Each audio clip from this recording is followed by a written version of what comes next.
রবিবার বিপিএল ক্রিকেটের গ্র্যান্ড নিলাম। কোন দল সবচেয়ে শক্তিশালী স্কোয়াড করবে, তারকাদের নিয়ে কতটা টানাটানি হবে, সেগুলো জানতেই মুখিয়ে রয়েছেন সমর্থকরা। বিপিএল ক্রিকেট নিয়ে আমার সাথে কথা বলতে যোগ দিচ্ছেন তৌহিদুল ইসলাম। তৌহিদ, আপনাকে স্বাগত জানাচ্ছি।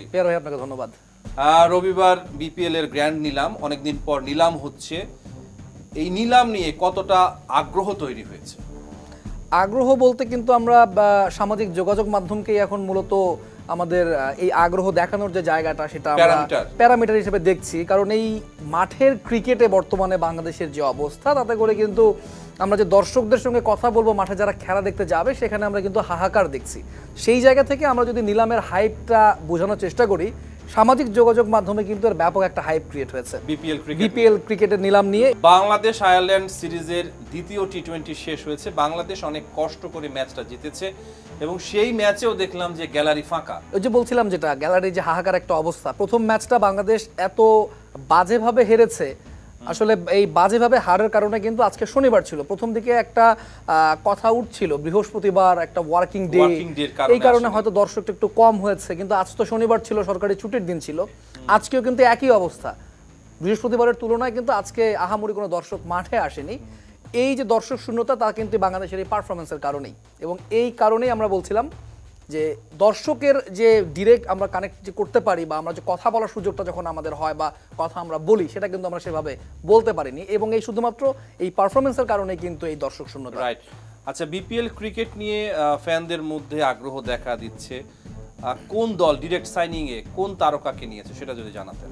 বিপিএল এ কিন্তু সবগুলো দল যখন থেকে চূড়ান্ত হলো দলগুলো, তখন থেকে কিন্তু মোটামুটি তারা একটা ডিরেক্ট সাইনিং এর দিকে এগিয়ে গেছে। এবং তারা কিন্তু সবাই মোটামুটি দেশি ক্রিকেটার, যে দুজন করে তারা ডিরেক্ট সাইনিং করতে পারবে, সবাই কিন্তু নিয়ে নিয়েছে। সেখানে আমি একটু বলি, রংপুর রাইডার্স কিন্তু প্রথমে নিয়ে নিয়েছে তাদের, আমরা বরাবরই দেখি নুরুল হাসান সোহান, সবসময়ই দেখছি আমরা রংপুর রাইডার্সে খেলছে। সে রংপুর রাইডার্সকে চ্যাম্পিয়ন করেছে, সে গ্লোবাল টি20 চ্যাম্পিয়ন করেছে। বরাবরের মতো রংপুর রাইডার্স তার উপর আস্থা রেখেছে এবং তার সঙ্গে তারা একটা বাজিমাত করেছে আমি বলতে চাই। কারণ মুস্তাফিজুর রহমানকে কিন্তু তারা দলে নিয়েছে এবং চ্যাম্পিয়ন বোলার, এবং বিপিএল এ সে অনবদ্য একজন পারফর্মার, এবং সবসময়ই সে বিপিএল এ তার পারফরমেন্সটা দিয়ে গেছে। তার পটেনশিয়ালিটি তিনি কিন্তু সেখানে প্রমাণ করেছেন বারবার। সে জায়গায় আমি বলবো রংপুর রাইডার্স এখানে একটা বাজিমাত করেছে। এরপরে যদি ঢাকায় আসি, ঢাকায় তাসকিন ঢাকায় গেছেন, বাংলাদেশের স্পিড স্টার যাকে আমরা বলি। তাসকিনের সঙ্গে সাইফ হাসান, যে কিনা উদীয়মান তারকা আমরা বলতে পারি, আবার পরীক্ষিত একদিক দিয়ে বলতে পারি। সাইফ হাসান যতটুকু তিনি জাতীয় দলে খেলেছেন, তিনি ঘরোয়া ক্রিকেটে খেলেছেন, তিনি কিন্তু নিজেকে প্রমাণ করেছেন এবং তাকে ঢাকা ভিড়িয়েছে। এছাড়া কিন্তু চলমান সিরিজে তেমন একটা ভালো করতে পারেনি, চলমান সিরিজে খুব একটা ভালো করতে পারেনি। কিন্তু ঠিক এই যে আয়ারল্যান্ড সিরিজ, তার আগের টি20 গুলো যদি আপনি দেখেন, সাইফের ব্যাটে কিন্তু রান ছিল এবং টপ পারফর্মার ছিল, এবং তার স্ট্রাইক রেটটাও কিন্তু ঈর্ষণীয় ছিল সে সময় থেকে। তার সঙ্গে ঢাকা ক্যাপিটালস যেটা করেছে, সেটা অ্যালেক্স হেলস, যে কিনা আমাদের বিপিএল এ একজন নিয়মিত মুখ এবং রেগুলার পারফর্ম তিনি করেন। অ্যালেক্স হেলস কিন্তু বিশ্ব টি20 স্ট্রাইক রেট খুব ভালো, এবং তিনি কিন্তু আমরা বলতে পারি ওয়ান কাইন্ড অফ টি20 ফেরিওয়ালা। প্রায় সব ধরনের ফ্র্যাঞ্চাইজি লিগে কিন্তু তাকে দেখা যায়। এটা একটা ভালো সাইনিং এবং পরিচিত মুখ। তার সঙ্গে তারা নিয়েছে উসমান খানকে। সিলেটে যদি আসি, সিলেটের প্রথম যে চয়েসটা ছিল, তারা কিন্তু এটা তো আমি বলবো বাজিমাত করেছে, নাসুমকে তারা দলে ভিড়িয়েছে।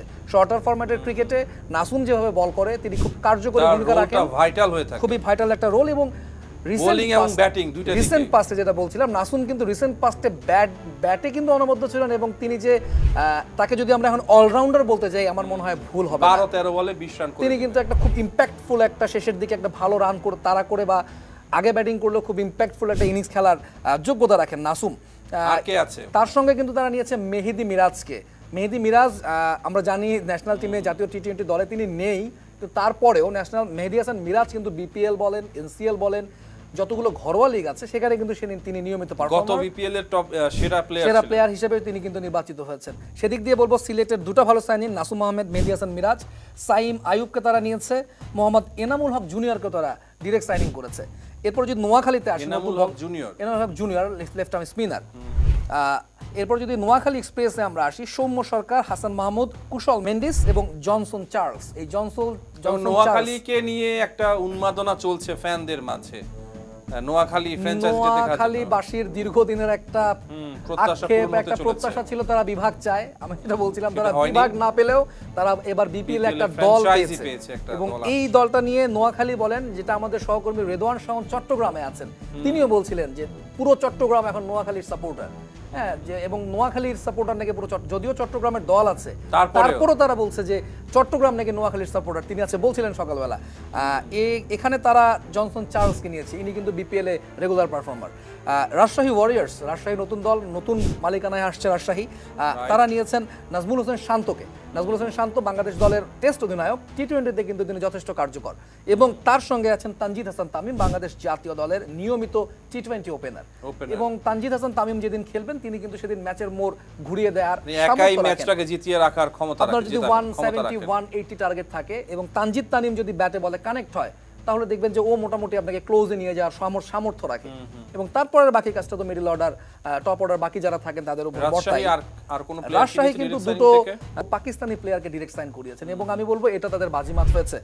মোহাম্মদ নওয়াজ, যিনি কিনা ওডিআই টি-20-র আইসিসি বর্তমান র্যাঙ্কিং এ 1 থেকে 10-এর ভিতরে সম্ভবত, আমি যদি ভুল না করে থাকি, 4 অথবা 5-এর মধ্যে আছেন, না ব্যাটার র্যাঙ্কিং এ নওয়াজ, এবং তিনি কিন্তু দুর্দান্ত পারফর্ম করে যাচ্ছেন। আপনার এই টি-20-র এই সময় ইন্ডিয়া, অস্ট্রেলিয়া, ইংল্যান্ড, এদের পাশাপাশি কিন্তু পাকিস্তানের ক্রিকেটাররাও বিশ্ব দরবারে রাজ করছে বলা যায়। এটাই তার প্রমাণ যে মোহাম্মদ নওয়াজ, যিনি কিনা এই 10 টপ 10-এর মধ্যে তিনি জায়গায় বর্তমানে আছেন 4 অথবা 5 নম্বরে, যেখানে আপনার জয়কর ছিল বিশেষ করে ইন্ডিয়া, তিলক ভার্মা, ট্রাভিস হেইড, অস্ট্রেলিয়ান, ওই নামগুলোর সাথে তিনি কিন্তু পাল্লা দিয়ে র্যাঙ্কিংটা ধরে রেখেছেন। এখানে আমি বলবো রাজশাহী একটা বাজিমাত করেছে, কারণ নওয়াজ কিন্তু ব্যাট বল দুটাতেই তাদেরকে সাপোর্ট দিতে পারবে। এছাড়াও আছে সাহিবজাদা ফারহান, তিনিও কিন্তু টি-20 র্যাঙ্কিং এ এশিয়া কাপে বেশ ভালো করেছেন, এবং সেখান থেকে তিনি র্যাঙ্কিং এ একটা বুস্ট আপ পেয়ে কিন্তু অনেক উপরের দিকে চলে এসেছেন। চট্টগ্রাম রয়্যালস, গতবার চট্টগ্রাম নিয়ে অনেক কন্ট্রোভার্সি ছিল, পেমেন্ট ইস্যু ছিল, তাদের ক্রিকেটারদেরকে হোটেলে আটকিয়ে রাখার মতো আমরা ঘটনা দেখেছি, যেটা কিনা আসলে বিপিএল এর জন্য একটা কলঙ্কজনক অধ্যায় হিসেবে আমরা চিহ্নিত করতে পারি। সেই জায়গায় কিন্তু তারা এবার তানভীর ইসলামকে নিয়েছে, যে কিনা লেফট আর্ম স্পিনার তানভীর ইসলাম। আমরা দেখেছি জাতীয় দলের জার্সিতে ওয়ানডে বলেন, টি-20-তে বলেন, তানভীর ইসলাম যখনই সুযোগ পেয়েছে তিনি কিন্তু তার জাতটা চিনিয়েছেন। তিনি একটু খরুচে, কিন্তু নিয়মিত কিন্তু তিনি উইকেট টেকার, ব্রেক থ্রু দিতে পারেন। শেখ মেহেদী হাসান তো বাংলাদেশের নিয়মিত টি-20 পারফর্মার। আমি বলবো মিরাজের জায়গাটায় কিন্তু শেখ মেহেদী একরকম দখলই করে ফেলেছে টি-20 দলে, জাতীয় দলে। শেখ মেহেদীকে আপনি ওপেনার খেলাতে পারেন যখন আপনার টার্গেট বেশি থাকবে, আপনি তাকে মিডল অর্ডারে খেলাতে পারেন, আপনি তাকে একদম লোয়ার অর্ডারে যখন আপনার রানের দরকার তখনও খেলাতে পারবেন। বল হাতে তিনি তো কার্যকর সবসময়, এবং টি-20-তে তিনি দুর্দান্ত একজন উইকেট টেকার। সেখানে ওদের আরেকজন বিদেশি তারা সাইন ইন করেছেন, আবরার আহমেদ। এই হলো বর্তমান দলগুলোর অবস্থা, যেখানে রাজশাহীর সাথে আমি বলবো রংপুর রাইডার্স, তারা বিদেশে না নিলেও যে দুটো দেশি প্লেয়ার নিয়েছে, এবং রাজশাহীর যে তানজিদ তামিম, সঙ্গে হচ্ছে পাকিস্তানের দুজন, আমি বলবো ডিরেক্ট সাইনিংয়ে এই দুটো দলকে আপনি আগিয়ে রাখতে পারেন। এই দুটো দলকে আপনি এগিয়ে রাখছেন ডিরেক্ট সাইনিং এর পর? নিঃসন্দেহে এই দুটো দলই আমি বলবো যে এগিয়ে আছে। যেমন আপনার নোয়াখালী এত হাইপ ছিল, কিন্তু তারা হাসান মাহমুদ আর সৌম্য সরকারকে নিয়েছে। সৌম্য সরকার কিন্তু আউট অফ ফর্ম, সৌম্য সরকারকে নিয়েছে। সৌম্য সরকার যদি ব্যাট করে, ওর ব্যাট আমরা অপলক দৃষ্টিতে তাকিয়ে দেখি, কিন্তু আসলে সেই সুযোগটা আমরা দীর্ঘদিন থেকে পাচ্ছি না, এবং তিনি আউট অফ ফর্ম। যদি হয় তাহলে দর্শকদের জন্য দেখার মতো একটা জিনিস, অবশ্যই দর্শক সৌম্য সরকারের ব্যাটিং আসলে সবাই উপভোগ করতে পারে। সৌম্য এবং লিটন, তারা যেদিন রান করে আসলে আমরা বলি চোখের শান্তি তাদের ব্যাটিং দেখাটা। সেই দিক থেকে যদি আপনি বিবেচনা নিয়ে আসেন বর্তমান লোকাল প্লেয়ারদের এ ক্যাটাগরি থেকে সব প্লেয়ার কি বিক্রি হয়ে গেছে, মানে সবার কি নিয়ে ডিরেক্ট সাইনিং এ নিয়ে নেওয়া হয়েছে নাকি? ডিরেক্ট সাইনিং এ মোটামুটি এ ক্যাটাগরিতে যারা ছিলেন তারা কিন্তু চলে গেছেন, কিন্তু এখন বর্তমানে লোকাল ক্রিকেটার যারা আছেন তাদের মধ্যে ক্যাটাগরি এ তে দুজন ক্রিকেটার রয়েছেন।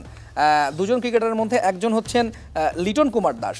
লিটন কুমার দাসকে এখন পর্যন্ত কেউ দলে নেয়নি, এবং ডিরেক্ট সাইনিং এ কেউ নেয়নি। বাংলাদেশের নাম কে? আমি আসছি সেখানে। বাংলাদেশ দলের টি-20 দলের অধিনায়ক, তিনি ডিরেক্ট সাইনিং এ দল পাননি। এটা কিন্তু আসলে হতাশার একটা কথা, পাশাপাশি লিটনের জন্য হতাশার হতে পারে। তিনি যে দেশটা, কারণে কি ধরেন যে সেকেন্ড টি-20-তে বাংলাদেশকে 50 করে ম্যাচ জিতিয়েছেন, সে কারণে আগামীকালকে নিলাম দল যদি পেতে হয় পারফর্ম করতেই হবে, এটা একটা তার মধ্যে কাজ করতে পারে। পাশাপাশি তো দলকে জেতানোর জন্য পারফর্ম করার তো কোনো বিকল্প নেই। লিটন দাসের ক্রিকেট, লিটন দাস কি করতে পারে, সব মিলিয়ে একটা ভালো সময় পারফর্ম করেছেন, দুর্দান্ত একটা সময় আমি বলবো। এর চেয়ে ভালো টাইমিং আর হয় না। রাত পোহালে আপনার বিপিএল নিলাম, তার আগের দিন সে একটা 50 করে নজর কাড়লেন যে ইয়েস আমি এখন পর্যন্ত আছি, আমি এখনো ফুরিয়ে যাইনি, যেহেতু তাকে ডিরেক্ট সাইনিংয়ে নেওয়া হয়নি। আমি মোটামুটি নিশ্চিতভাবে বলতে পারি এবং আমি আশাবাদী হয়তো আগামীকালকে নিলামে লিটন দাসকে কেউ না কেউ অবশ্যই নেবে। তার সঙ্গে যেটা আপনি বলছিলেন, অবশ্যই আমি মনে করি লিটনের ভালো দাম উঠবে। আরেকজন বলছিলেন, তার কথা বলি, তিনি হচ্ছেন নাইম শেখ। যেই Naim Sheikh BPL, NCL, test ফরম্যাটের এনসিএল, ওয়ানডে ফরম্যাট, টি-20 ফরম্যাট সব জায়গায় তার ব্যাটে রানের ফোয়ারা, কিন্তু আসলে জায়গা মতো পারফর্ম করতে পারছে না। জাতীয় দলে আসলেই তার ব্যাটে রান করা। সেই যে ইন্ডিয়ার বিপক্ষে একটা ম্যাচ জিতিয়েছিল দিল্লিতে, তারপর থেকে তার ব্যাটে কোথায় যেন হারিয়ে গেছে ন্যাশনাল টিমে। ওকে আসলে খুঁজে নেওয়া হলে সেই পারফর্মটা দেখা যায় না। তার কিন্তু ঘরোয়া লিগের পারফরম্যান্সের ভিত্তিতেই তাকে জাতীয় দলে সুযোগ দেওয়া হয়, কিন্তু সুযোগটা পেয়ে তিনি সেটা কাজে লাগাতে পারেন। এটা আমি বলবো তার ব্যর্থতা। সেই নাইম শেখ এই ক্যাটাগরিতে রয়েছেন। কি কারণে হয় যে পারফর্মটা ভালো করে? উইকেটের কারণে আমি বলবো না, আমি বলবো আসলে এটা আমাদের দলের জন্যই। এটা আমাদের দলের যে সিস্টেমটা, আমাদের প্লেয়ার নিয়ে আসা, প্লেয়ার বাদ পড়ার যে সিস্টেমটা, এই কারণেই আমার মনে হয় এই বিষয়টা বেশি হয়ে থাকে। আপনি দেখবেন যে একটা ক্রিকেটার যখন দলে আসে সে জানে না সে কতগুলো ম্যাচের জন্য দলে তাকে রাখা হয়েছে। আপনি যদি ইন্ডিয়া অস্ট্রেলিয়া দেখেন, মোটামুটিভাবে একটা সেট করে দেওয়া হয়, আগামী 10 ম্যাচ তুমি খেলবে, তুমি যাই করো, তুমি সুযোগ দেওয়া হয়। আর এখানে ব্যাটসম্যানরা একটা ভয়ের মধ্যেই থাকে, ব্যাটসম্যান বোলার যে কেউ হোক, আমি এক ম্যাচ আন্ডার প্রেসার, আমি এক ম্যাচ খারাপ করলে আমাকে বাদ দিয়ে দিতে পারে, আমি নিশ্চিত না আমি পরের ম্যাচে খেলবো কিনা। সেই প্রেশারটা ব্যাক অফ দ্য মাইন্ড অবশ্যই একজন ব্যাটসম্যানের মাথায় কাজ করে যে আসলে আমাকে পারফর্ম করতেই হবে, এই যে চাপটা। নাইম শেখের ব্যাপারে কি মনে হচ্ছে, দল পাবে? কতটা দাম? আমিও আশাবাদী নাইম শেখও দল পাবে এবং তাকে নিয়ে মোটামুটি একটা টানাটানি হবে আমার বিশ্বাস। কারণ ঘরোয়া লেগে তিনি কিন্তু নিয়মিত পারফর্ম করে যাচ্ছেন এবং তিনি যে দলে খেলছেন সে দলের সর্বোচ্চ রান তার, ইভেন টুর্নামেন্টের সর্বোচ্চ রানের কাছাকাছি তিনি থাকেন। দু একটা টুর্নামেন্টে তার সর্বোচ্চ রান ছিল, যেগুলোতে ছিল না সেখানে তিনি 2 নম্বরে অবশ্যই ছিল। সেই জায়গা থেকে নাইম শেখ অবশ্যই, আমি মনে করি, আমি আশাবাদী তিনি দল পাবেন এবং ভালো দাম তিনি পাবেন। আচ্ছা তাওহীদ, বিপিএল নিলামের একেবারে আগের দিন 9 জন ক্রিকেটার বোধহয় তাদেরকে বাদ দেয়া হলো নিলাম থেকে, সেই ব্যাপারটা যদি একটু বলতেন। ঠিক নিলামের আগ দিয়ে গতকালকে আমরা আলোচনা করছিলাম, শুনছিলাম যে আজকে কিছু একটা হতে যাচ্ছে বা আজকে কোনো একটা রিপোর্ট আসতে পারে। সেটাই হলো, রিপোর্ট দিল 9 জন ক্রিকেটার, অ্যালেক্স মার্শাল যিনি কিনা স্বাধীনভাবে কাজ করেছেন, তার যে তালিকা করা হয়েছে সেই তালিকা থেকে 9 জন ক্রিকেটারকে বাদ দেওয়া হয়েছে। তিনি রিকমেন্ড করেছিলেন তাদেরকে এই টুর্নামেন্টে না খেলানোর জন্য। সেটা কি কারণ? এটা তাদের বিগত টুর্নামেন্টগুলোতে, নট অনলি বিপিএল, এছাড়াও ঘরোয়া লিগেও কিছু কিছু টুর্নামেন্টে তার কাছে মনে হয়েছে তারা ম্যাচ গড়পেটার সঙ্গে কিছুটা হলেও সম্পৃক্ততা তাদের তিনি দেখেছেন। অবশ্যই তিনি দেখেছেন। এখন পর্যন্ত বিসিবি কিন্তু তদন্ত প্রতিবেদনটা এখনো প্রকাশ করেনি। যে প্রতিবেদনটা আমাদেরকে একটা মিডিয়া রিলিজ তারা দিয়েছে, আমরা পড়েছি, কিন্তু ওই প্রতিবেদনে কি কি বিষয় উল্লেখ করা হয়েছে, কোন কোন ম্যাচকে তিনি সন্দেহের চোখে রেখেছেন, কোন কোন বিষয়গুলো তার সন্দেহ হয়েছে, এগুলো কিন্তু খুঁটিনাটি আমরা প্রতিবেদনটা আমাদেরকে জানানো হয়নি। বাদ দেয়া হলো, এটা বিপিএল এর নিলামের ঠিক আগের দিনই কেন, এটা আগে কেন করা হয়নি? হয়তো তদন্ত কমিটি হয়তো তাদের কাজটা হয়তো শেষ করতে পারেনি। আমার পূর্ণ আস্থা আছে তার প্রতি। মার্শাল সাহেব তিনি ইংল্যান্ড থেকে এসেছেন এবং তার যে ক্যারিয়ার, সেই ক্যারিয়ারে তিনি অসংখ্য কেস স্টাডি করেছেন এবং তিনি পরীক্ষিত একজন, সেটা দেখেই বিসিবি তাকে নিয়োগ দিয়েছিল। এবং আমার মনে হয় হয়তো খুব রিসেন্ট বা খুব তাড়াতাড়ি তিনি কাজটা শেষ করতে পারেননি। তবে অবশ্যই আপনি যেটা বলছিলেন, বিসিবির উচিত ছিল অন্ততপক্ষে নিলামের এই কাগজপত্র তৈরি করা। আমরা কিন্তু কয়েক দফা পিছিয়েছি, তৈরি করে অন্ততপক্ষে এই নামগুলো আগে শনাক্ত করে তারপরে একটা লিস্ট দেয়া যে নিলামে কার কার নাম থাকবে। দেওয়ার পরে আপনি বিজয়কে বাদ দিলেন, মুসাদ্দেককে বাদ দিলেন, মুসাদ্দেক সবগুলো বিপিএলে খেলেছে। এরা সবচেয়ে বেশি আলোচিত বিজয়, এনামুল বিজয়। তিনি বলেছেন যে তিনি এটার বিরুদ্ধে প্রয়োজনে সারা দেশের বিরুদ্ধে লড়বেন। তিনি নিশ্চিত, তিনি বিশ্বাস করেন যে তিনি এরকম কোনো ম্যাচ গড়পেটার সঙ্গে জড়িত না। তিনি এটা বলেছেন, আমাদের সাথে ফোনেও কথা বলেছেন। তিনি বলছিলেন যে তিনি খুলনা থেকে এসে আসলে এই বিষয়ে বিস্তারিত আলোচনা করবেন। এরপরে মোসাদ্দেক হোসেন, তিনিও কিন্তু কোনো বিপিএলই তাকে বাদ দেওয়া হয়নি এবং প্রত্যেক বিপিএলে তিনি দল পেয়েছেন। একটা ড্রাফটে এক সময় মনে হয় ড্রাফটে তাকে নেওয়া হয়নি, কিন্তু পরবর্তীতে তার একটা দল তাকে সরাসরি নিয়েছিল। সেই মোসাদ্দেক হোসেন তিনিও কিন্তু বলেছেন যে বিসিবির প্রত্যেকটা কর্মকর্তাকে তিনি আলাদা করে ফোন করেছেন এবং চেষ্টা করেছেন, কিন্তু কোনো কর্মকর্তাই তার ফোন ধরেনি এবং এ কারণেই তিনি বিস্তারিত কোনো কথা বলেনি। তিনি বলেছেন, আমি আগে বিসিবির সঙ্গে কারোর সঙ্গে কথা বলতে চাই সংশ্লিষ্ট, তারপরে আমি মিডিয়াতে কথা বলতে চাই। এখানে কিন্তু আরো কিছু নাম আছে, নিহাদুজ্জামান আছেন, শফিউল ইসলাম, যে শফিউল ইসলাম সুহাস ইংল্যান্ডের এগেইনস্টে আমাদেরকে ম্যাচ জিতিয়েছিল, সেই ম্যাচটা 11 আমাদের চোখে এখনো ভাসে যে শফিউল ইসলাম যে কি একটা ম্যাচ জেতালো রিয়াদের সাথে। সেই শফিউল ইসলাম তিনিও এই ম্যাচ গড়পেটার একটা অভিযোগ থেকে তাকে বাদ দেওয়া হয়েছে। মিজানুর রহমান আছেন, সঞ্জামুল ইসলাম আছেন, আমাদের ঘরোয়া ক্রিকেটের নিয়মিত মুখ সঞ্জামুল।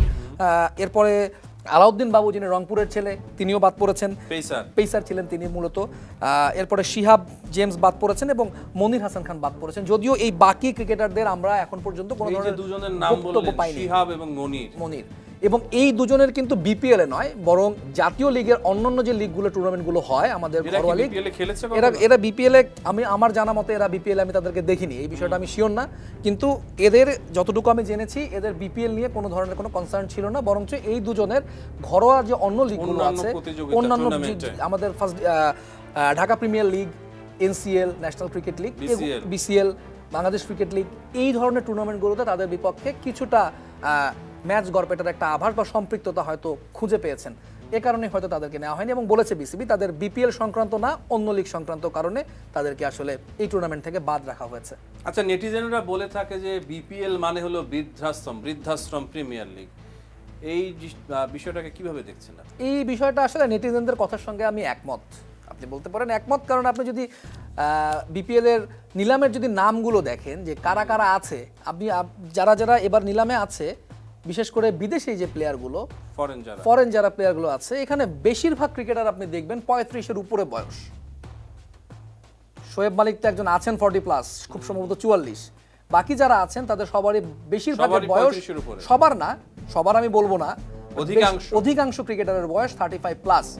তো আসলে 35+ যখন আপনার একটা ক্রিকেটারের ক্রিকেট ছেড়ে দেওয়ার সময় আসে, শোয়েব মালিকের কথা যদি আপনি বলেন, তিনি একজন এক্সেপশনাল, আপনার এক্সেপশনাল কখনো উদাহরণ হিসাবে আপনার আসবে না, কিন্তু বাকি যারা আছেন তাদের কিন্তু বেশিরভাগ ক্রিকেটারের বয়স 35+। তো এই সময়টা আসলে ফ্র্যাঞ্চাইজি লিগ টুর্নামেন্ট, 4 ছক্কার টুর্নামেন্ট, সেখানে যদি আপনি এরকম বয়স্ক ক্রিকেটার বেশি নিয়ে আসেন, তাহলে তো অবশ্যই রিজেনরা বলবে এটা একটা বলে যে বিপিএল এলে ধরেন যারা অবসর নিয়ে গেছে এমন ক্রিকেটার, তাদের হচ্ছে খেলার একটা হিড়িক পড়ে যায়, এখানে আসবে খেলবে। এখানে বিপিএল এর কথা যদি বলি, আমি একটা লিস্ট নিয়ে আজকে বসেছি, পিয়ুষ চাওলা, আমি অনেক কাগজ নিয়ে আমি আপনার কথাগুলোর উত্তর যাতে সঠিকভাবে দিতে পারি, দর্শকদের সঠিকভাবে জানাতে পারি আসলে নিলামটা হওয়ার আগের দিন আসলে কি অবস্থায় আছে লিস্টগুলো, যেটা আমাদেরকে আজকে সন্ধ্যায় প্রোভাইড করা হয়েছে, সন্ধ্যার আগ দিয়ে প্রোভাইড করা হয়েছে ফাইনাল লিস্টটা, যেটা নতুন করে ঘষামাজা করা হয়েছে।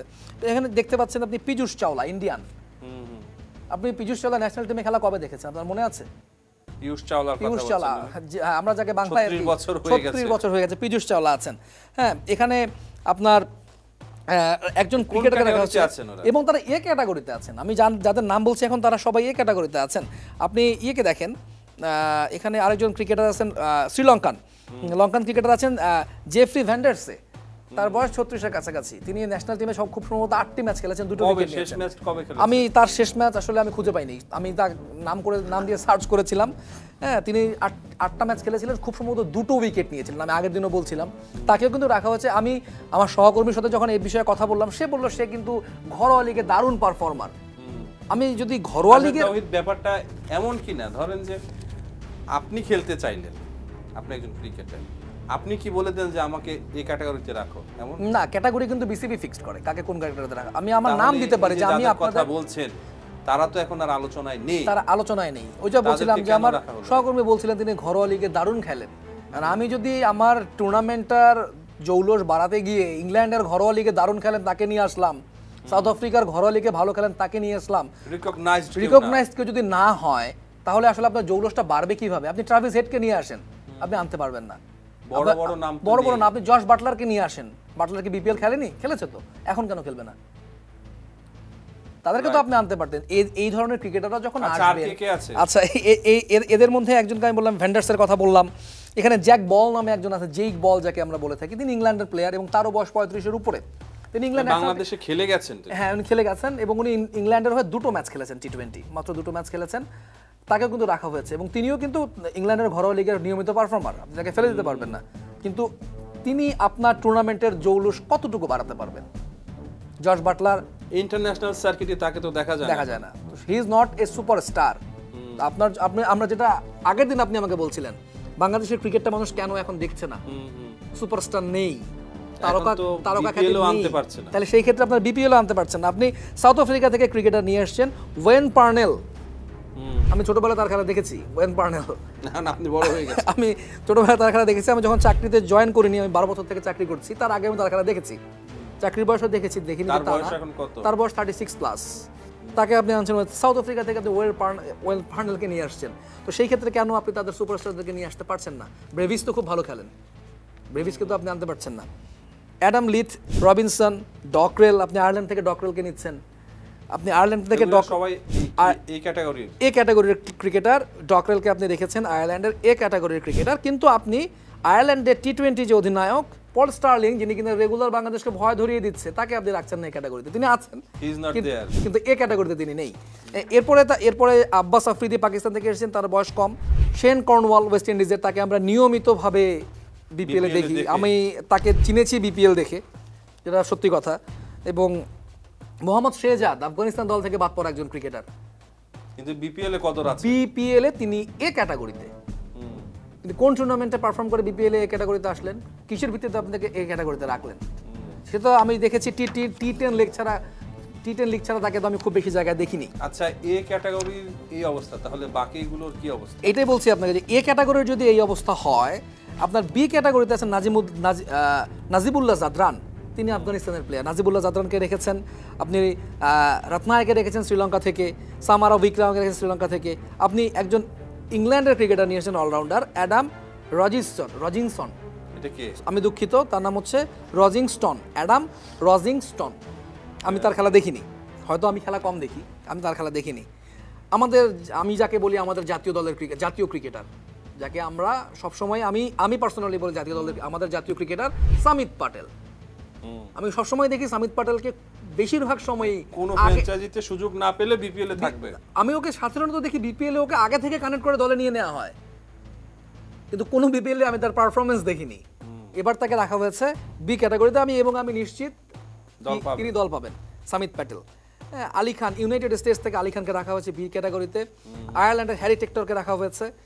হ্যারি টেক্টর বাংলাদেশের সঙ্গে ভালোই কিন্তু খেলছেন। হ্যারি টেক্টর এখানে তাকে বি ক্যাটাগরিতে রাখা হয়েছে, আমি এটার সাথে সহমত।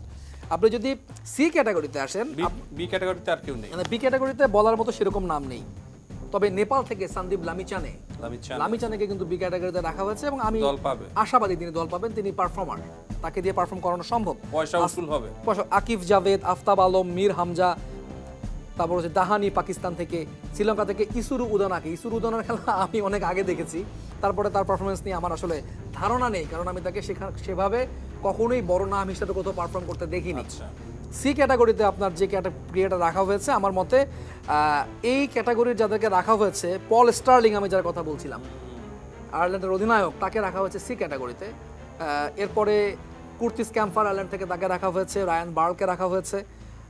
এরা সবাই তো নিজেদের নাম দিয়েছে আমরা খেলতে চাই, তো বিসিবি নিশ্চয়ই এই বিসিবির যে বিপিএল এর যে গভর্নিং কমিটি আছে, তারাই নিশ্চয়ই এই ক্যাটাগরি বেসটা করেছেন। আপনি সি ক্যাটাগরিতে শেষ করে আমি যদি আপনার ডি ক্যাটাগরিতে আসেন, আপনি ইউনাইটেড আরব আমিরাত থেকে মতি খান, তাকে রাখা হয়েছে। আমার মতে এর চাইতে শহীদকে খেলানো ভালো, তা আমি কেন আমার ফরেন ক্যাটাগরি থেকে তাকে নিব? এরপরে আপনার রাখা হয়েছে শ্রীলঙ্কা থেকে শেভন ড্যানিয়েল, নেপাল থেকে রাখা শ্রীলঙ্কার একজন ব্যাটসম্যান শেভন ড্যানিয়েল। তিনি জাতীয় দলে খেলেছেন কিনা আমার জানা নেই, আমার মনে হয় না আমি এরকম নাম শ্রীলঙ্কান জাতীয় দলে খুব বেশি দেখেছি। বা প্রথম শুনলেন নাকি নাম? আমি প্রথম শুনলাম। তাকে ডি ক্যাটাগরিতে রাখা হয়েছে। অস্ট্রেলিয়ার আপনি প্লেয়ার আনছেন লাচলান বাংস, কোথায় খেলেন? তিনি অস্ট্রেলিয়া থেকে আসছেন। আমি আপনাকে বললাম, সেটা তো বললাম যে অস্ট্রেলিয়া থেকে আপনি ক্রিকেটার আনছেন, সেখানকার ঘরোয়া ক্রিকেটের পারফরম্যান্সকে নিয়ে আসছেন। আপনার যে স্টার, সেই স্টার আপনি পাচ্ছেন না। ই ক্যাটাগরির কথা পেয়ার ভাই আপনাকে আমি নাই বলি। ই ক্যাটাগরিতে আপনার রাখা হয়েছে সাউথ আফ্রিকা থেকে গ্রানেট টারকে রাখা হয়েছে। গ্রানেট টার, এই নামগুলো কি মনে হয় আমরা প্রথম শুনছি? আমরা কিন্তু জাতীয় দল, আমরা যে এসএ টি20 লিগ ফলো করি, টুকটাক খেলা দেখি, খবর রাখি, বা নিউজ করার জন্য হলেও দেখতে হয়, এরকম নাম কিন্তু আপনি পাবেন না। ইংল্যান্ড থেকে রাখা হয়েছে Jasper Davidson, Jamal Richards, Edward Middleton, এভাবে পেনিংটন, এরা সবাই ইংল্যান্ডের প্লেয়ার। আচ্ছা, এবং এদেরকে রাখা হয়েছে ই ক্যাটাগরিতে। আরিয়ান সাক্সেনা ইন্ডিয়া থেকে আরিয়ান সাক্সেনাকে রাখা হয়েছে ই ক্যাটাগরিতে। মোহাম্মদ ইসাক জিম্বাবুয়ে, আফগানিস্তান, দুঃখিত। আর জনাথন ক্যাম্বেল, জিম্বাবুয়ের জনাথন ক্যাম্বেলের কথা নিশ্চয়ই আপনার মনে আছে, তাকেও রাখা হয়েছে ই ক্যাটাগরিতে। এরপরে আছেন লেহনাহাম ইংল্যান্ড থেকে, তারাখিল আছেন আফগানিস্তানের। এবার ইন্ডিয়ার আরেকজন ক্রিকেটারকে দেখা যাচ্ছে, তার নাম হচ্ছেন আকর্ষিত গোমেল। আমি তাকে আমি তার পারফরমেন্স সম্পর্কে আমার কোনো ধারণা নেই, অবগত নন আপনি? আমি অবগত নই।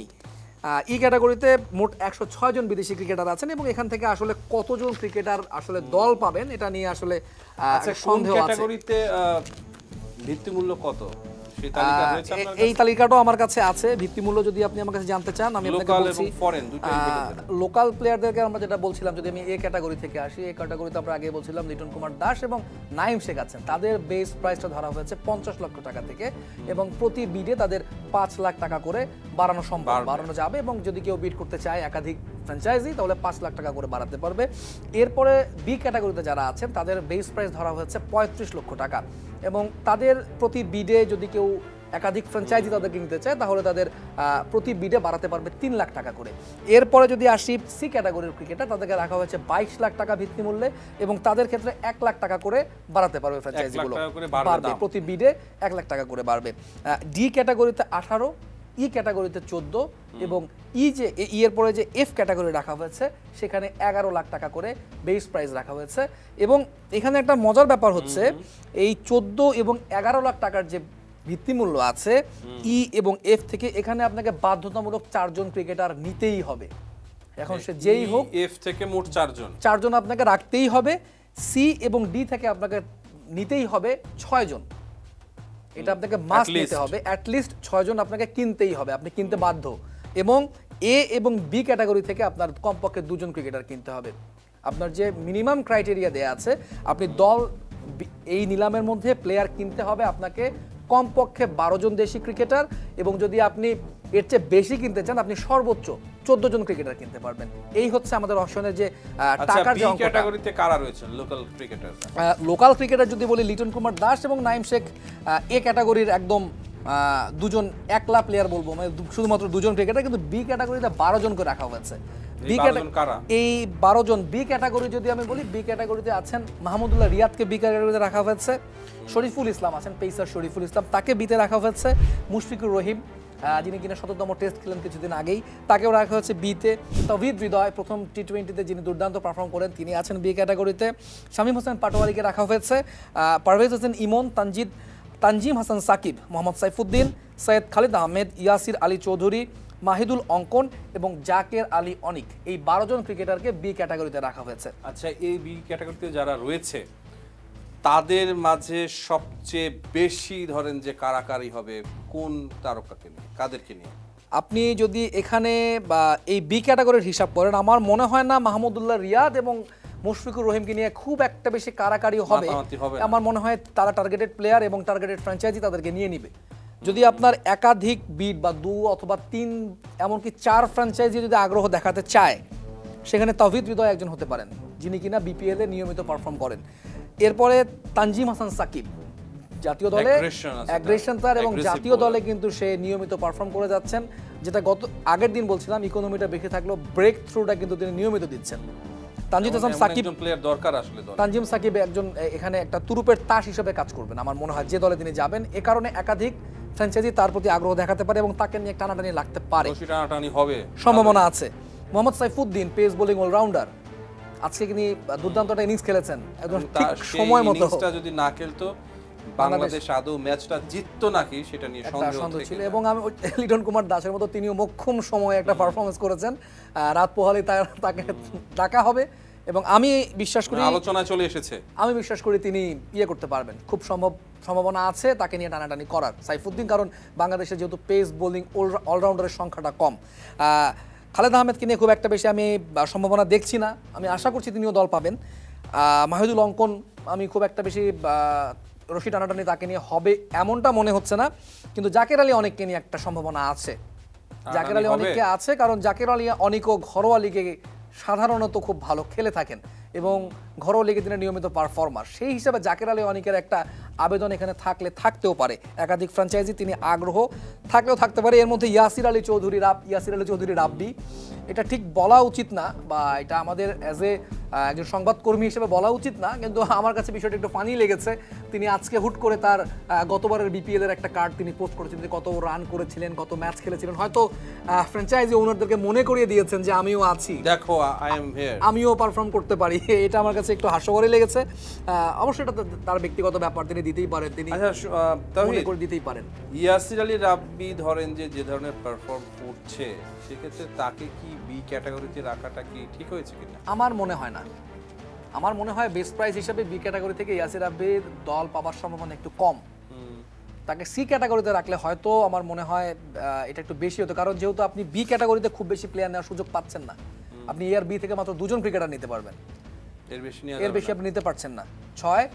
আপনি 6 জন নিতে পারবেন, পরেরটা থেকে সি ডি, এবং 4 জন আপনাকে নিতেই হবে ই এবং এফ থেকে। সেক্ষেত্রে আপনি মাত্র 2 জন ক্রিকেটার নিতে পারছেন এ এবং বি থেকে। এই দুটো তালিকায় 14 জন ক্রিকেটার আছে, 6টা দল, মানে 12 জন দল পাবে, 2 জন কিন্তু দল পাবে না, এটা নিশ্চিত। যেহেতু আপনি এখান থেকে বেশি নিতে পারছেন না, হতেও পারে সেখানে ইয়াসির রাব্বি। যদিও আমি চাই তিনি দল পাক, কারণ আমরা তো কারো অমঙ্গল চাই, আমরা অমঙ্গল চাই না, আমিও চাই তারা খেলুক। এখান থেকে যেহেতু 2 জনকে বাদ পড়তে হবে, নিশ্চিত 6টা দল। এরপরে আপনার আচ্ছা, একটা প্রেডিকশন যদি আপনার থেকে এই বাদ পড়া 2 জন কে হতে পারে? বাদ পড়া 2 জন আমি একজন আমার তালিকায় আসতে পারেন ইয়াসির আলী চৌধুরী রাব্বি, আরেকজন মাহিদুল অঙ্কন। এই দুজন যেহেতু আপনার তাদের দামটা বেশি অ্যাকর্ডিং টু প্রাইস, আমি বলছি যদি সি ক্যাটাগরিতে হতো তারা নিশ্চিতভাবে দল পেতেন। যেহেতু বি ক্যাটাগরিতে আপনার এখান থেকে অ্যাকর্ডিং টু ল, যেটা বাই লস করা হয়েছে, সেইখান থেকে যেহেতু আপনাকে একদম বেঁধে দেওয়া হয়েছে, আপনি এ এবং বি থেকে 2 জন ক্রিকেটার রাখতে পারবেন ম্যাক্সিমাম বলেছে। ম্যাক্সিমাম এখানে বলা আছে, না সরি আমি দুঃখিত, এটা মিনিমাম প্লেয়ার আপনাকে 2 জন নিতে হবে, 2 জন ক্রিকেটার আপনাকে মিনিমাম নিতে হবে। সেই ক্ষেত্রে তাদের যে বেস প্রাইস 50 লক্ষ এবং 35 লক্ষ টাকা, সেখান থেকে তাদের দল পাওয়ার সম্ভাবনাটা কম। যদি তারা সিতে থাকতেন 22 লাখ 18 লাখের প্রাইজে চলে আসতেন, সেই ক্ষেত্রে কিন্তু তারা দল পাওয়ার সম্ভাবনাটা বেড়ে যেত। যেহেতু আপনি মিনিমাম 2 জন নিতে পারবেন বলেছেন, ম্যাক্সিমাম কেউ চাইলে নিতেও পারে। আমি এখানে একটু ভুল বলেছি, তারা যদি কেউ চায় তাদেরকে নিতেও পারে, কিন্তু যেহেতু তাদের প্রাইসটা বেশি, সেখানে আমি তাদের সম্ভাবনাটা কম দেখছি। আপনি বলছিলেন সিতে কারা আছেন, এখানে একটা ইন্টারেস্টিং বিষয় আছে। যারা নিয়মিত বিপিএল খেলেন, নিয়মিত রান করেন, তাদের আমি বেশিরভাগকে দেখতে পাচ্ছি সি ক্যাটাগরিতে। মানে তাদের কি বি ক্যাটাগরিতেও রাখা যেত, কিন্তু আসলে বি ক্যাটাগরিতে রাখলে আবার তাদের অবস্থাও হয়তো ইয়াসির আলী রাব্বি অঙ্কনের কথা যেভাবে বলছিলাম সেরকম একটা সম্ভাবনা হয়তো তৈরি হতো।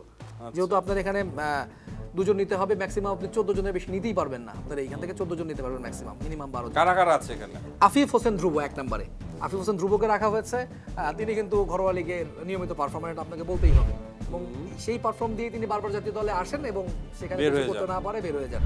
এরপরে আবু হায়দার রনিকে রাখা হয়েছে। আবু হায়দার রনি সি ক্যাটাগরিতে, আমার মনে হয় এটা ঠিকঠাক আছে। ইবাদত হোসেন, যাকে আমরা বি ক্যাটাগরিতে দেখতেও পারতাম, তিনি কিন্তু ইনজুরি কাটিয়ে তার কামব্যাকটা যে ছিল, ভালো একটা কামব্যাক তার ছিল।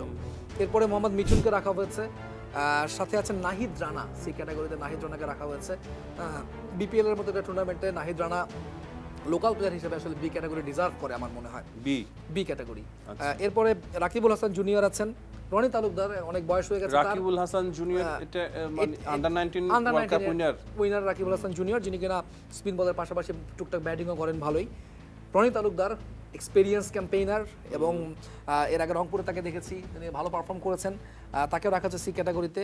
তাইজুলকে রাখা হচ্ছে সি ক্যাটাগরিতে, যদিও তিনি টি20তে নিয়মিত খেলেন না জাতীয় দলে, তারপরও তিনি সি ক্যাটাগরিতে তিনি আছেন এবং ঠিকঠাক। আকবর আলীকে রাখা হয়েছে, মাহফিজুল ইসলাম রবিনকে রাখা হয়েছে, সাব্বির রহমান রুম্মানকেও রাখা হয়েছে সি ক্যাটাগরিতে এবং সিতে। এবং রুম্মানের কিন্তু একটা আলাদা ফ্যান বেজ আছে বলতে হবে আপনাকে, এবং এই ফ্যান বেজের কিন্তু একটা চাহিদা, দাবি তারা রীতিমতো তুলেছেন। সাব্বির রহমান রুম্মানকে এবার আমরা বিপিএল এ দলে দেখতে চাই, সেটা যে ফ্র্যাঞ্চাইজি হোক না কেন, আমরা তাকে দেখলেই খুশি। তার কিন্তু একটা ফ্যান বেজ, অনেক বড় একটা ফ্যান বেজ আছে। এবং আপনার কি মনে হয় শেষ পর্যন্ত কি সাব্বির দল পাবে? আমার মনে হয় সাব্বির রহমান রুম্মান দল পাবেন, ক্রেজ এখনো তার ক্রেজটা আছে। হ্যাঁ, জাকির হাসান আছেন, এমডি জাকির হাসান আমাদের ব্যাটসম্যান, উইকেট কিপিং ব্যাটসম্যান যিনি। মুমিনুল হককে রাখা হয়েছে সি ক্যাটাগরিতে, টেস্টের নিয়মিত ক্যাম্পেইনে। রিপন মন্ডল আছেন, সাদমান ইসলাম আছেন, এবং সবশেষ যে নামটা আলিস আল ইসলামকে সি ক্যাটাগরিতে রাখা হয়েছে। যে আলিস শুরুতে ছিল, এই আলিস আল ইসলাম শুরুতে তাদের যে তালিকাটা ছিল, আমরা প্রথমে যে তারা একটা তালিকা দিয়েছিলেন যাচাই বাছাই শেষ করে, সেখানে কিন্তু আলিস আল ইসলামের নাম ছিল না, এবং আলিস আল ইসলামের নাম ছিল না দেখে কিন্তু এটা নিয়ে ব্যাপক সমালোচনা হয়েছে, বিভিন্ন ধরনের গণমাধ্যমে আলোচনা হয়েছে, সামাজিক যোগাযোগ মাধ্যমে এটা নিয়ে সমালোচনা হয়েছে, এবং তারপরে বিসিবি হয়তো টনক নড়েছে, তাকে ইনক্লুড করেছে এবং সরাসরি সি ক্যাটাগরিতে নিয়ে এসেছে। তার ইনক্লুশনটা ভালো। এ বি সি 3টা ক্যাটাগরি আপনি প্লেয়ারদের নাম বলে দিলাম, কিন্তু এই ধরেন যে বি অথবা সি, এই দুটো ক্যাটাগরিতে আমি একটা নাম দেখতে পাইনি। এই যে ইমার্জিং টিমস এশিয়া কাপ যেটা হলো, rising rising Asia cup, rising star Asia cup, rising stars Asia cup যেটা হলো, সেখানে খুব ভালো পারফর্ম করেছেন হাবিবুর রহমান সোহান। তাকে, তার নাম পেলাম না, বি অথবা সি তে আসলে তার নাম রাখা হয়নি, এবং এটা নিয়েও কিন্তু অনেক কথাবার্তা হয়েছে, এবং ডি ক্যাটাগরিতে এসে আমরা সোহানের নাম পাচ্ছি এবং তাকে রাখা হয়েছে। এটা নিয়েও কিন্তু অনেক ধরনের কথাবার্তা হয়েছে, তাদেরকে ডি ক্যাটাগরিতে তাকে রাখা হয়েছে। এর সঙ্গে আমি যদি একটু আপনাকে জানিয়ে দিতে চাই যে লাস্ট যে তালিকাটা আমরা পেয়েছি সেটা একটু আমি দর্শকদের জানিয়ে দেই। আলিস আল ইসলাম, মোহাম্মদ রুবেল, আশরাফুল হোসেন রোহান, আহমেদ শরীফ, ইফতেখার হোসেন ইফতি, তৌফিক খান তুষার, রুবেল হোসেন, আশরাফুল ইসলাম সিয়াম, আলী মোহাম্মদ ওয়ালিদ, আলামিন জুনিয়র, নুহাইল সান্দিদ, হোসেন আলী, শামসুল ইসলাম অনিক ও জাহিদ জাবেদ, এই কয়টা ক্রিকেটারকে নতুন করে কিন্তু ইনক্লুড করা হয়েছে।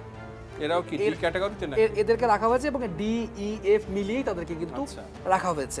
অন্যদিকে ফিক্সিং এর কারণে যে 9 জন ক্রিকেটার বাদ পড়েছে, নতুন করে তাদেরকে আজকে বাদ দেওয়া হলো, তাদের যে জায়গার ঘাটতিটা পূরণ করার জন্য কিন্তু কিছুটা রদ বদল হয়েছে।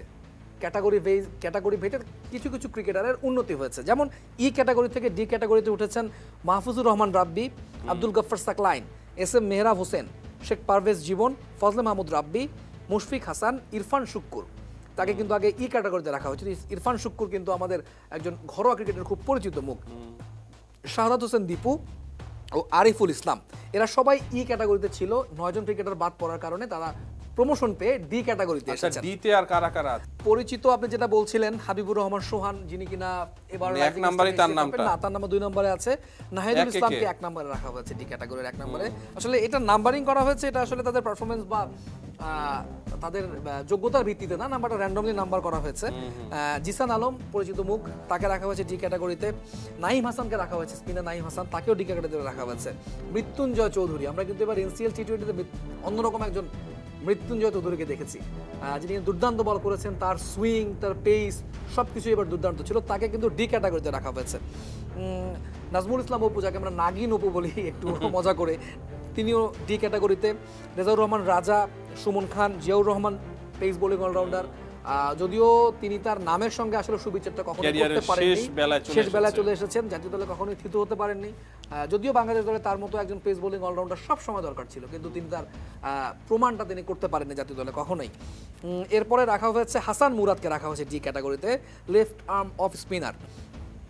তোফায়েল আহমেদকে রাখা হয়েছে, নাসির হোসেন, যিনি কিনা বিভিন্ন কর্মকাণ্ড নিয়ে একটু বিতর্কিত সবসময়ই থাকার চেষ্টা করেন, আমি জানি না চেষ্টা করেন কিনা, বাট তার নামটা সবসময় বিতর্কের সঙ্গে জড়িয়েই থাকে। কি মনে হচ্ছে নাসির কি দল পাবে? নাসির হোসেন আমার মনে হয় ডি ক্যাটাগরিতে থাকার কারণে দলটা পেয়ে যাবেন, যেহেতু ভিত্তিমূল্যটা কম এবং অলরাউন্ডার। তিনি রংপুরকে চ্যাম্পিয়ন করলেন, ন্যাশনাল লিগে রংপুরকে তিনি, রংপুর বিভাগকে তিনি চ্যাম্পিয়ন করলেন। সবকিছু মিলিয়ে আমার মনে হয় নাসির হোসেন যেভাবে কামব্যাক দিয়েছেন, সব বিতর্ক পিছনে ফেলে তিনি আমার মনে হয় ডি ক্যাটাগরি টানাটানিও পড়তে পারে তাকে নিয়ে, কারণ তিনি কিন্তু ব্যাট বল দুই দিক দিয়েই দারুণভাবে কামব্যাক করেছেন। বল হাতে ফ্যানদের মাঝেও তাকে নিয়ে আগ্রহ আছে। নাসির হোসেনকে নিয়ে সবার সব সময় আগ্রহ ছিল এবং ফ্যানরা আফসোস করে নাসির হোসেনের মতো একজন ক্রিকেটারকে আমরা হারিয়ে ফেললাম, বা নাসির হোসেনের মতো একজন ক্রিকেটার নিজের যে পটেনশিয়ালিটা আছে সেটা তিনি পুরোটা দিতে পারলেন না বা দেখাতে পারলেন না, অকালে তিনি ঝরে গেলেন। এটা দর্শকদের মধ্যে কিন্তু একটা আক্ষেপ আছে তাকে নিয়ে।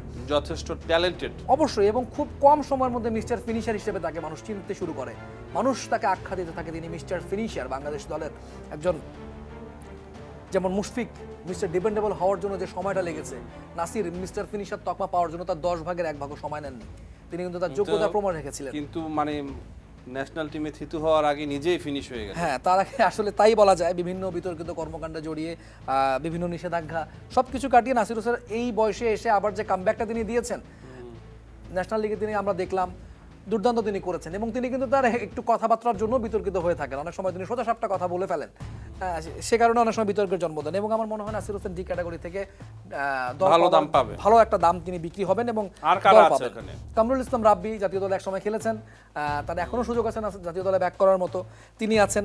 আরাফাত সানিরও হয়তো আমরা বলবো যে ক্যারিয়ারের শেষ বেলা চলে এসেছে, তিনি আছেন। এখানে মেহরাব হোসেন, এস এম মেহরাব হোসেন তিনি আছেন। শেখ পারভেজ জীবন, ফজলে মাহমুদ রাব্বিকে রাখা হয়েছে, মুশফিক হাসানকে রাখা হয়েছে, ইরফান শুক্কুর যাকে বলছিলাম আমরা একটু আগে বলছিলাম তার নামটা, তাকে ডি ক্যাটাগরিতে রাখা হয়েছে। শাহাদাত হোসেন দীপু আছেন, ডি ক্যাটাগরিতে, আর আরিফুল ইসলামকে রাখা হয়েছে ডি ক্যাটাগরিতে। আরিফুল হক কিন্তু ঝামেলার মধ্যে আছেন, কিন্তু আরিফুল ইসলাম এনাকে রাখা হয়েছে ডি ক্যাটাগরিতে। এবং ই ক্যাটাগরি যদি আপনাকে আমি ডি এর সাথে বলি, মোট কতজন আছে এখানে এটাই আমি বলতে চাচ্ছিলাম যে ই ক্যাটাগরিতে অনেকগুলো নাম আছে, তার মধ্যে 39 জন আছেন ই ক্যাটাগরিতে। তার মধ্যে ই ক্যাটাগরির মধ্যে মুকিদুল ইসলাম মুগ্ধ, তাকে ইনক্লুড করা হয়েছে ই ক্যাটাগরিতে। এবং শামসুর রহমান শুভ, যিনি কিনা আজকে সকালে হুট করেই টি-20 ফরম্যাট থেকে অবসরের ঘোষণা দিয়ে দিয়েছেন, যিনি জানিয়েছেন জুনিয়রদেরকে জায়গা করে দেওয়ার জন্যই তিনি আর টি-20টা খেলতে চান না। নিলামে ই ক্যাটাগরিতে তাকে রাখা হয়েছিল, কিন্তু তিনি তার নামটা প্রত্যাহার করে নিয়েছেন। আর কারা আছে পরিচিত কেউ আছে? পরিচিত মুখ বলতে আপনার এনামুল হক জুনিয়র আছেন, এনামুল হক জুনিয়রও তার ক্যারিয়ারের শেষ লগ্নে আছেন। সোহাগ গাজীকে ই ক্যাটাগরিতে রাখা হয়েছে। নিশ্চয়ই আমাদের যে বিসিবির যে অ্যান্টি কারাপশন ইউনিট, তারা নিশ্চয়ই তার বিরুদ্ধে যে অ্যালিগেশনগুলো আমরা আগে বিভিন্ন বিতর্ক শুনেছি, ফিক্সিং কাণ্ড, ম্যাচ গড়পেটার পিছনে তার নাম অনেক সময় জড়িয়েছে, হয়তো তারা কোনো সম্পৃক্ততা পাননি, ক্লিন শিট তাকে দেওয়ার পর নেই হয়তো তাকে রাখা হয়েছে। সোহাগ গাজী কিন্তু নিয়মিত পারফর্মার, তার দিন এসে ব্যাট বল দুটা দিয়ে জ্বলে উঠতে পারেন এবং তাকে ই ক্যাটাগরি থেকে তিনি একটা ভালো চয়েস হতে পারেন। মারুফ মৃধাকে রাখা হয়েছে, নাইম ইসলামকে রাখা হয়েছে, নাইম ইসলাম ই ক্যাটাগরিতে আছেন। এছাড়া সেভাবে করে পরিচিত বা একদম স্টার বা সবাই চিনবে এরকম নাম খুব কম, তবে একজন আছেন যিনি কিনা আমাদের ঘরোয়া ক্রিকেটের লর্ড আমরা তাকে বলে থাকি, ঘরোয়া ক্রিকেটের দুর্দান্ত পারফর্মার, ঘরোয়া ক্রিকেটে তাকে চেনে না এমন কেউ নাই, মার্শাল আইয়ুব। আমরা বলে থাকি ওয়েস্টেড ট্যালেন্ট একজনকে বলে থাকি, যিনি যার কিনা সমূহ সম্ভাবনা ছিল বিশ্ব ক্রিকেটে নিজেকে সমাদৃত করার, সেটা তিনি করতে পারেননি। তিনি যথেষ্ট সুযোগও তাকে দেওয়া হয়নি, আমি বলবো যথেষ্ট সুযোগ এখনকার ক্রিকেটাররা আক্ষেপ করেন যে আমাকে সেই দেওয়া হয়নি, সুযোগটা আমাকে দেয়া হয়। আপনি যদি মার্শাল আইয়ুবের একদম প্রথম থেকে ফলো করে থাকেন তার ক্যারিয়ার, ঘরোয়া ক্রিকেটে রনি তালুকদার, মার্শাল আইয়ুব এরা ছিলেন সুপারস্টার। সাকিব আল হাসান, তামিম ইকবালরা যেমন জাতীয় দলের সুপারস্টার, রনি তালুকদার, মার্শাল আইয়ুব, ইভেন সৌম্য সরকারও যখন তিনি জাতীয় দলে আসেননি, নাসির হোসেনের সঙ্গে যখন তারা ঘরোয়া ক্রিকেট খেলতেন, তখন কিন্তু তারা ছিলেন মেগা স্টার ঘরোয়া ক্রিকেটের, এবং সেই স্টারডাম নিয়ে কিন্তু তারা জাতীয় দলে এসেছিলেন, সেখানে তারা জায়গাটা করতে পারেননি। মার্শাল আইয়ুব এরকমই একজন মেগা স্টার, এবং আমরা বলি ওয়েস্টেড ট্যালেন্ট, এবং তার মতো ট্যালেন্টেড প্লেয়ার ঘরোয়া ক্রিকেটে খুব কম ছিলেন। আচ্ছা, তাকে রাখা হয়েছে ই ক্যাটাগরিতে। আইস মোল্লা আছেন, আইস মোল্লার নামও আমরা শুনেছি এবং তিনি বিপিএলে কিন্তু এর আগেও খেলেছেন। ক্যাটাগরি এফে আসলে আমি যদি বলি হাতুরু সিংহের সঙ্গে অস্ট্রেলিয়ায় একজন স্পিনারকে নিয়ে যাওয়া হয়েছিল, আপনার মনে আছে কিনা, মেহেদি হাসান সোহাগকে নেটে বল করানোর জন্য হাতুরু সিংকে কিন্তু তাকে পছন্দ করে নিয়ে গেছিলেন অস্ট্রেলিয়াতে, যে ওখানে গিয়ে দল পাওয়ার সম্ভাবনা তার দল পাওয়ার সম্ভাবনাটা ভালো, যেহেতু আমাদের লেগির খুবই অভাব, আমরা তাই লেগ স্পিনারকে চাওয়া সবাই মোটামুটি, সেই জায়গা থেকে মেহেদি হাসান সোহাগের একটা ভালো সম্ভাবনা আছে, এবং তিনি কিন্তু নিয়মিতভাবেই আমাদের নেটে বল করে থাকেন এবং ঘরোয়া লিগের পারফর্মার তিনি।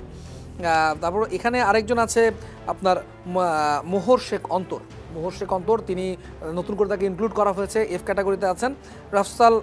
Rafsan Al Mahmud, left handed batsman, যথেষ্ট ট্যালেন্টেড ব্যাটসম্যান, এবং তার ক্যাপাবিলিটি অনুযায়ী আমার মনে হয় তিনি এবার দল পাওয়ার যোগ্য তিনি। এখন এটা আসলে ফ্র্যাঞ্চাইজির ব্যাপার, বাজেটের ব্যাপার, সব কিছু মিলিয়ে A B C D E category থেকে প্লেয়ার নিতে পারবেন লিমিটেড, ম্যাক্সিমাম 14, মিনিমাম 12, এসব হিসেব নিকেশ মিলিয়ে আসলে বিভিন্ন হিসাব মিলিয়ে ক্রিকেটারদেরকে নেবেন। এই ছিল মোটামুটিভাবে আমাদের এফ ক্যাটাগরি ক্রিকেটার। এছাড়া কিন্তু এফ ক্যাটাগরির টোটাল 63 জন ক্রিকেটার আছেন। হ্যাঁ, এখানে নুহায়েল সামদিদকে পরবর্তীতে যোগ করা হয়েছে, নুহায়েল সামদিদ, এবং তিনি কিন্তু আপনি বলতে পারেন একজন পারফর্মার, এবং তারও দল পাওয়ার একটা ভালো সম্ভাবনা আছে। আচ্ছা, তৌহিদ, বিপিএল এর প্লেয়ারদের পারিশ্রমিক নিয়ে বা পেমেন্ট নিয়ে সবসময় বিতর্ক থাকে, এবার আসলে বিসিবি কি পদক্ষেপ নিয়েছে এই পেমেন্টের বিষয়ে? পেমেন্টের একদম সোজা হিসাব বাইলস যেটা আছে, টুর্নামেন্ট শুরুর আগে আপনি 25% পেমেন্ট আপনাকে ক্লিয়ার করতে হবে, টুর্নামেন্ট যতদিন চলবে এর মধ্যে আপনাকে 50% দিতে হবে। সেটা আপনি 2 ধাপে দিতে পারেন, 1 ধাপে দিতে পারেন, বাট আপনার টুর্নামেন্টের শেষ ম্যাচ খেলার আগে আপনাকে 50% আরও দিতে হবে, 75%, এবং এটা আপনার টুর্নামেন্ট চলাকালীন সময় সে 75% পেয়ে গেল। এরপরে টুর্নামেন্ট শেষ হবার 1 মাস অর্থাৎ 30 দিনের মধ্যে আপনাকে বাকি 25% অবশ্যই পরিশোধ করতে হবে। এটা বাই লস বলছি, আপনি চাইলে তার আগেও দিয়ে দিতে পারেন। আচ্ছা, এটা বাই লস বলছি। যে 6টা দল এবার খেলবে, যে 6টা ফ্র্যাঞ্চাইজি রয়েছে, তারা কি তাদের গ্যারান্টি মানিটা দিয়েছে না কি জানেন? বিসিবি কিন্তু অফিশিয়াল কোনো স্টেটমেন্ট এখন পর্যন্ত দেয়নি, তারা গ্যারান্টি মানে বুঝে পেয়েছে কিনা, অথবা তাদের যে একটা ব্যাংক গ্যারান্টি দেওয়ার কথা ছিল সেটাও তারা পেয়েছে কিনা পুরোপুরি সেটা কিন্তু তারা এখন পর্যন্ত কোনো অফিসিয়াল ডিক্লারেশন দেয়নি, যদিও একদম নাকের দোর গোড়ায় আমাদের নিলাম চলে এসেছে। তবে আমাদের সূত্র বলছে বেশিরভাগ দলই, দুটো দল ছাড়া বাকি 4টা দল যে ব্যাংক গ্যারান্টি মানি হিসেবে 10 কোটি টাকা পেমেন্ট 10 কোটি টাকা দেখানোর কথা ছিল গ্যারান্টি মানি হিসেবে, দুটো দল শুধুমাত্র, আমি নাম বলতে চাই না, দুটো দল শুধুমাত্র 10 কোটি টাকা দিয়েছে, ব্যাংক গ্যারান্টি দেখিয়েছে। বাকি 4টি দল 10 কোটি টাকা ব্যাংক গ্যারান্টি দেখাতে পারেনি। সূত্র বলছে, বিসিবির সূত্র বলছে, আমাদের যারা বিসিবিতে রেগুলার যাতায়াত করছেন, যারা ক্রিকেট বিডে কাজ করছেন, তাদের সূত্র বলছে বাকি 4টি দল আসলে 5 কোটি টাকায় তারা বিসিবির সঙ্গে একটা সেটেলমেন্টে এসেছে। 5 কোটি টাকা ব্যাংক গ্যারান্টি দিতে তারা একটা সেটেলমেন্টে অলরেডি তারা নাকি এসেছে, যদিও বিসিবি কোনো অফিসিয়াল স্টেটমেন্ট দেয়নি। আমাদের সূত্র বলছে 5 কোটি টাকায় বাকি দলগুলো সেটেলমেন্টে আসতে পেরেছে। আর আপনি যেটা বলছিলেন, যেটা সাইনিং টোকেন মানি যেটা বলে, সেটা 2 কোটি টাকা করে বিসিবির নির্ধারণ করা ছিল এবং 6টি দলই সাইনিং মানিটা কমপ্লিট করে ফেলেছে, এটা তাদের কমপ্লিট আছে। আচ্ছা, বিপিএল নিলামের আর কি কি উল্লেখযোগ্য বিষয় আছে যেটা আপনি দর্শকদের জানাতে চান? বিপিএল নিলাম তো দীর্ঘদিন পরে হচ্ছে, এখানে আমাদের এতদিন আমরা প্রায় 1 যুগ 9টা আসরের পরে এসে আমরা আবার নিলামে ফিরলাম। আমরা আইপিএল এর নিলাম দেখে অভ্যস্ত, বিপিএল এর নিলাম দেখে আমরা অভ্যস্ত না। এখানে কিছু কিছু বিষয় আছে, যেমন আপনি যখন আমরা যেমন ড্রাফটে দেখতাম লটারি করা হতো, যে আগে সুযোগ পেত সে তার পছন্দ মতো একজন ক্রিকেটার নিয়ে নিতে পারতো। সো নিলামে সেটা হচ্ছে না। নিলামে আপনার একাধিক ফ্র্যাঞ্চাইজি বলতে পারেন, সবগুলো ফ্র্যাঞ্চাইজি সুযোগ পাবে তাদের পছন্দের ক্রিকেটার নেওয়ার জন্য। সেক্ষেত্রে দাম অনেক বেশি হয়ে যেতে পারে কারো, অবশ্যই সবাই তাদের পার্স হিসাব করেই হয়তো দর কষাকষি করবেন। তবে সেক্ষেত্রে যারা সুপারস্টার, যেমন আমি বলছিলাম এই ক্যাটাগরিতে লিটন দাস এবং নাইম শেখ, তাদের ক্ষেত্রে হয়তো বা এই ক্যাটাগরির ক্রিকেটারদেরকে নিয়ে হয়তো বা টানাটানি হলেও হতে পারে। সেক্ষেত্রে যদি 2 থেকে 3টা চলে যায় তাহলে হয়তো দাম 2 গুণ থেকে 3 গুণও চলে আসতে পারে। তো এই জিনিসটা আমি আসলে এক্সাইটেড খুব দেখার জন্য। আমার মনে হয় দর্শকরাও খুব এক্সাইটেড বিপিএলের নিলামটা প্রায় 1 যুগ পরে এসে একটা নিলাম দেখার জন্য। কারণ আইপিএলের নিলামটা আমি দেখেছি বাংলাদেশের দর্শকরা খুবই আগ্রহ নিয়ে দেখে। চায়ের দোকান বলেন, বাড়িতে বলেন, আমি দেখেছি আইপিএলের নিলামটা খুবই আগ্রহ নিয়ে সবাই দেখে। আমার বিশ্বাস এই নিলামটা নিয়েও সবার খুব আগ্রহ থাকবে। এবং মাঠের খেলা কি রকম হতে পারে পাওয়া গেছে? হাই স্কোরিং ম্যাচ হবে নাকি? আমাদের যে খেলাগুলো সিলেটে এবং চট্টগ্রামে হবে, আমরা অলরেডি চট্টগ্রামে ব্যাটিং ফ্রেন্ডলি উইকেট দেখেছি। স্পোর্টিং উইকেট বলার কোনো সুযোগ নেই, আমরা ব্যাটিং ফ্রেন্ডলি বলতে পারি সেই উইকেটটাকে। সিলেটের উইকেট সবসময়ই আমাদের রান দেয়, রান ভালো হয়। এবং মিরপুরে আমরা সবশেষ যেটা দেখলাম, মিরপুরে আসলে আমাদের খুব বেশি আশা করার সুযোগ নেই।